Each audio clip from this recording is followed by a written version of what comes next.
Irna. Iya, Irna kita bisa. Nanti kita hafal lagi. Oke baik, kami ucapkan selamat datang di acara Aceh International Diving Festival dan Championship 2019. Hai, aku Lisa. Sekarang aku lagi di Kesanemo.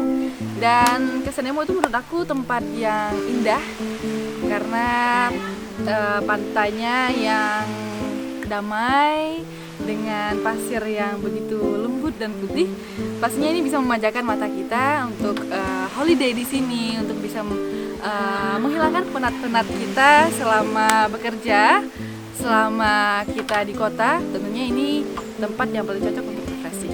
Dan tentunya perjalanan kali ini bukan cuma holiday aja, tapi aku juga ada kegiatan lain, yaitu ada acara Aceh International Diving Festival and Championship 2019 yang tentunya nanti akan hadir tamu-tamu kita tidak hanya dari Sabang ataupun Aceh aja, tapi dari internasional. Jadi semua tamu itu kita terbuka untuk seluruh tamu dari mancanegara maupun yang dari dalam negeri.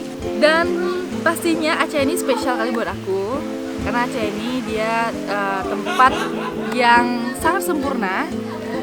Kalau kalian ke Aceh, kalian akan mendapatkan wisata religi, kemudian juga wisata kuliner, wisata bahari, dan juga wisata-wisata lainnya. Kalian cukup saja mengunjungi satu tempat, yaitu Aceh, dan kalian akan bisa menikmati seluruh keindahan wisata yang akan diberikan oleh Aceh nanti untuk kalian. Welcome to Aceh!